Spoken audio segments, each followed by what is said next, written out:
नमस्कार मित्रों, आज की हमारी कहानी है योद्धा अश्वत्थामा की, जो कि ये महाभारत की कहानी है। तो मित्रों, हम आपको सुनाते हैं। अश्वत्थामा द्रोणाचार्य का पुत्र था। कृपि इसकी माता थी। पैदा होते ही वह अश्व की भांति रोया था, इसलिए अश्व की भांति स्थाम शब्द करने के कारण उसका नाम अश्वत्थामा पड़ा था। वह बहुत ही क्रूर और दुष्ट बुद्धि वाला था। तभी पिता उसके प्रति अधिक स्नेह नहीं था। धर्म और न्याय के प्रति उसके हृदय में सभी प्रेरणा नहीं होती थी, और न वह किसी प्रकार का एहतियातपन करने में हिचकिचाता था। उसका बचपन बड़ी ही कठिनाइयों के बीच बीता था। उसके पैदा होने के समय द्रोणाचार्य बहुत निर्धन थे। उनके पास अपनी पत्नी और बालक के पालन पोषण के लिए भी पर्याप्त धन नहीं था। दूध के लिए एक गाय तक नहीं थी। एक दिन अश्वत्थामा बहुत भूखा था। उसने अपनी मां कृपि से दूध मांगा। कृपि बालक की हट देखकर दुखी होने लगी और वह उसको किसी तरह पहलाने पुचकारने लगी, लेकिन अश्वत्थामा हट पकड़ गया। अंत में कृपि ने चावल घोर कर सफेद पानी बालक को पीने के लिए दे दिया। अश्वत्थामा यह जानता ही नहीं था कि दूध और पानी में क्या अंतर होता है। उसने दूध समझकर उसको पिया और उसमें से कुछ को बचाकर वह ऋषि पुत्रों को दिखाने के लिए गया। ऋषि पुत्रों ने चावल के पानी को पहचान कर अश्वत्थामा का उपहास करना आरंभ कर दिया। तब अश्वत्थामा को पता लगा कि माता ने उसे अन्न वस्तु देकर बहका दिया। वह जाकर कृपि की गोद में रोने लगा। कैसे असह्य वेदना हुई होगी कृपि को उस समय, जबकि उसने निर्धनता के कारण अपने पुत्र से ही छल किया था। बाल्या अवस्था के पश्चात यौन अवस्था तो अश्वत्थामा की पूर्ण वैभव के बीच कटी थी। द्रोणाचार्य को द्रुपद का आधा राज्य मिल गया था। फिर वे पांडवों को कौरवों के गुरु हो गए थे, जिससे उनको अपार द्रव्य मिलता था। अश्वत्थामा ने एक बार कहा भी था कि मुझे किसी वस्तु का अभाव नहीं है। धन धान्य राज संपत्ति सभी मेरे पास है। इसके पश्चात तो अश्वत्थामा का सम्मान बढ़ता ही चला गया, लेकिन महाभारत युद्ध के पश्चात फिर उसको देव का अभिशाप सहना पड़ा। अश्वत्थामा महान योद्धा था। एक बार भीष्म पितामह ने उसकी प्रशंसा करते हुए कहा था, अश्वत्थामा महारथी है, धनुर्धरियों में श्रेष्ठ, विचित्र युद्ध करने वाले और दृढ़ प्रहार करने वाले हैं। युद्ध क्षेत्र में तो साक्षात यमराज जान पड़ते हैं, किंतु उनमें एक दोष है, उनको अपना जीवन अति प्रिय है। मृत्यु से डरने के कारण वे युद्ध से जी चुराते हैं। इस कारण न तो उन्हें रति मानता हूँ और न अतिरति। भीष्म पितामह ने अश्वत्थामा की ठीक ही प्रशंसा की। सचमुच वह इतना ही शूरवीर था, लेकिन मृत्यु से डरने वाला कहकर भीष्म ने उसके चरित्र पर धब्बा लगाया, जबकि वह इतना डरपोक भी नहीं था जो मृत्यु से डरता हो। कई बार उसने युद्ध क्षेत्र में जाकर शत्रु का सामना किया था। एक बार कड़ पर ही रुष्ट होकर वह अपनी जान की परवाह न करते हुए तलवार लेकर टूट पड़ा था।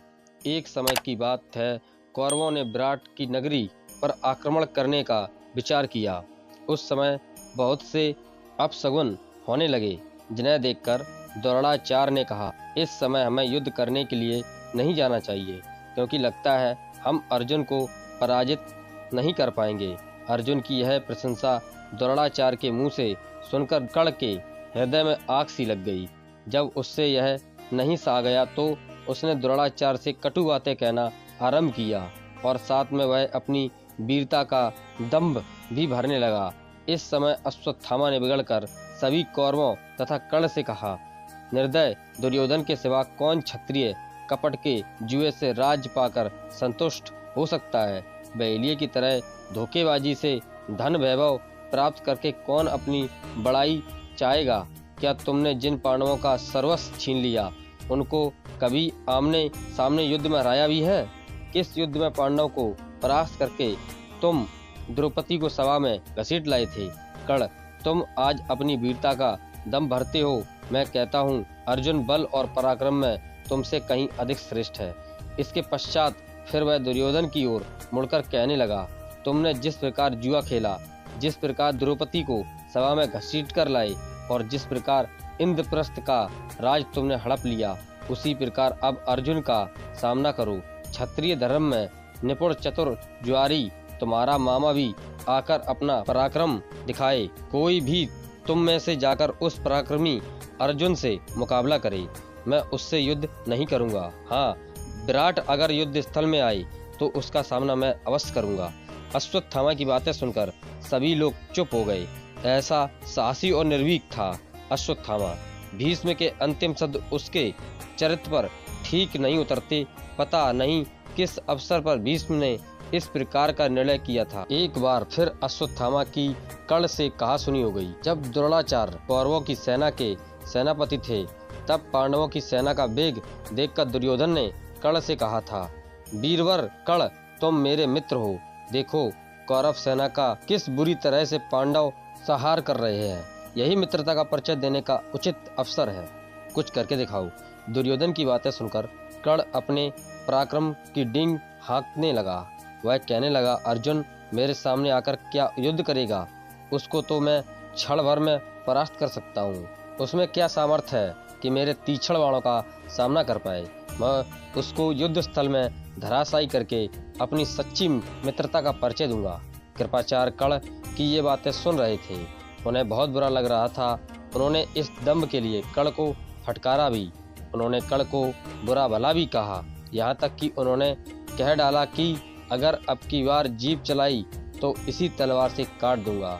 कृपाचार्य अश्वत्थामा के मामा थे और वैसे भी कौरव पांडवों के गुरु थे और वृद्ध पुरुष थे। इसी कारण अश्वत्थामा उनका अपमान न सह सका। उसने क्रोधावेश में आकर कर्ण से कहा, सूतपुत्र, तू बड़ा अधम है। अपने सामने किसी को कुछ समझता ही नहीं, स्वयं अपने मुंह से अपनी बड़ाई करता है। जिस समय अर्जुन ने जयद्रथ को मारा था, उस समय तेरी वीरता कहाँ सो गई थी?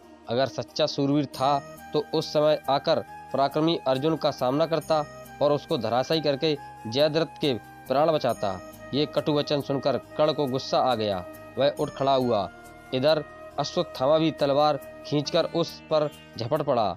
उस समय झगड़ा बढ़ते देख दुर्योधन और कृपाचार्य ने आकर बीच बचाव करा दिया। दुर्योधन ने दोनों को समझाया और कहा, सूरवीरों, तुम ही तो मेरी सारी शक्ति हो, फिर इस तरह आपस में लड़कर इस शक्ति को क्यों नष्ट करना चाहते हो? इस घटना को देखने से पता चलता है कि अश्वत्थामा बड़े खरे स्वभाव का था। वह चाटुकारिता में विश्वास नहीं करता था। दुर्योधन तक को अपशब्द कहने में वह नहीं डरता था। फिर कैसे कह सकते हैं कि अश्वत्थामा कायर था? लेकिन बाद में चलकर तो उसने चोरों की तरह इस प्रकार के एहतियाती जैसे कर्म किए कि उनसे उसकी सारी सूरता पर पानी फिर गया और वह घृणित और क्रूर समझा गया। उसने द्रौपदी के 5 पुत्रों को उस समय मारा था जब वे अचेत सो रहे थे।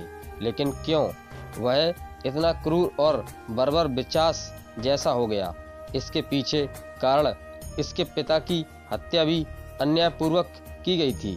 जब द्रोणाचार्य ने धर्मराज युधिष्ठिर से मुंह से यह सुन लिया कि अश्वत्थामा मारा गया, तो उन्होंने शस्त्र त्याग दिए और योग धारण करके अपने रथ पर बैठ गए।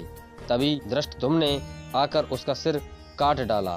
द्रोणाचार्य को अपने किए का फल मिला था, क्योंकि उन्होंने भी तो नियत्ते अभिमन्यु का इसी प्रकार वध करवाया था। लेकिन जब अश्वत्थामा को पिता के इस प्रकार अन्यायपूर्ण वध की बात मालूम हुई तो उसको बड़ा दुख हुआ और उसने क्रोध में जलकर पांडवों और पंचालों को नष्ट कर डालने की प्रतिज्ञा कर डाली। दुर्योधन ने उसे और भी इसके लिए उत्तेजित किया। अश्वत्थामा को युधिष्ठिर पर भी बड़ा क्रोध आ रहा था, क्योंकि वह उस व्यक्ति से कभी भी ऐसे झूठ की आशा नहीं करता था। उसने उसी क्षण अपनी भुजा उठाकर कहा, आज इस अन्याय के बदले पांडवों के सब पृथ्वी पर पड़े मिलेंगे। मैं नारायण शस्त्र का प्रयोग करूंगा, जिसे मेरे सिवा और कोई नहीं जानता। उसी के द्वार में आज शत्रु के सारे गर्व को चूर करूंगा और उसको सदा के लिए इस पृथ्वी से मिटा दूंगा।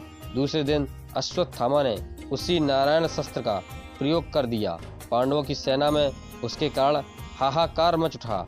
असंख्य वीर योद्धा छत होकर पृथ्वी पर गिर पड़े। उस अस्त्र को रोकने की किसी में भी सामर्थ्य नहीं था। इधर पांडवों के बीच द्रोणाचार्य की मृत्यु पर आपसी विवाद उठ खड़ा हुआ। इस प्रकार अन्यायपूर्वक गुरु का मारा जाना अर्जुन और सात्यकी को अच्छा नहीं लगा। वे दोनों धृष्टद्युम्न को बुरा कहने लगे। गुरु की मृत्यु का उन्हें बड़ा शोक हुआ।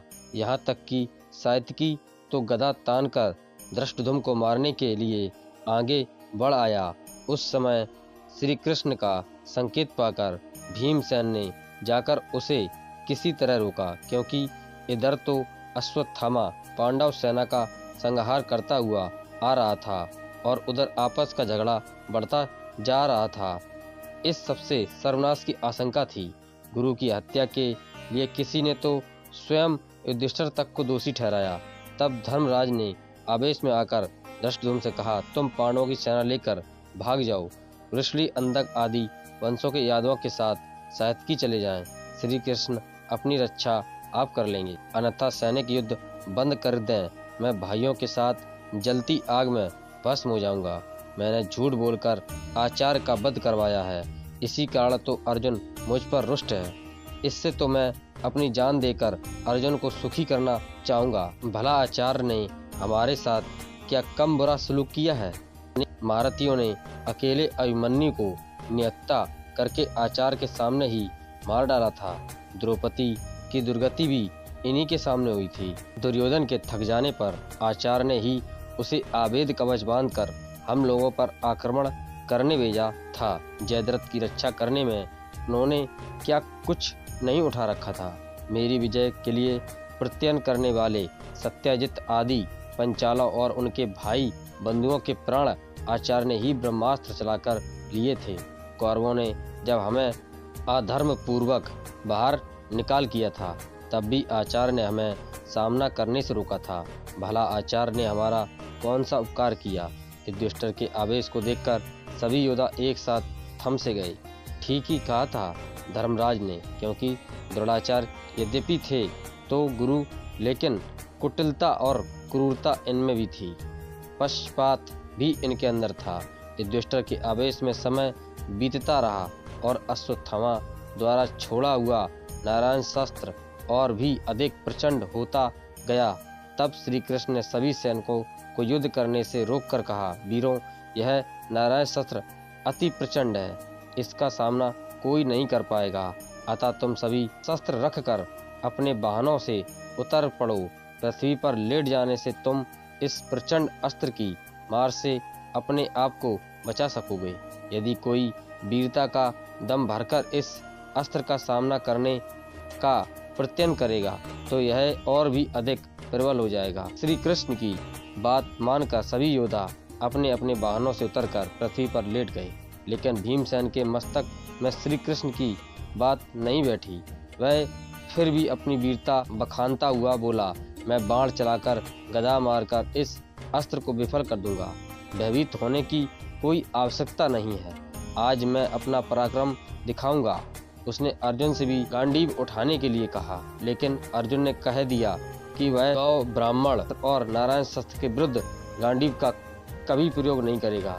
अर्जुन की बात सुनकर भीमसेन क्रुद्ध होकर अश्वत्थामा की ओर झपटा। उसने अपने बाण वर्षा से अश्वत्थामा का रथ छिपा दिया। तो मित्रों, ये थी हमारी एक महाभारत की झलक, जो कि हमने आपको एपिसोड 1 सुना दिया है और आगे आने वाले एपिसोड आपको सुनने को मिलेंगे। तो मित्रों, मिलते हैं ऐसे ही मजेदार कहानियों को लेकर अगली कड़ी में। तब तक के लिए नमस्कार, जय हिंद, वंदे मातरम।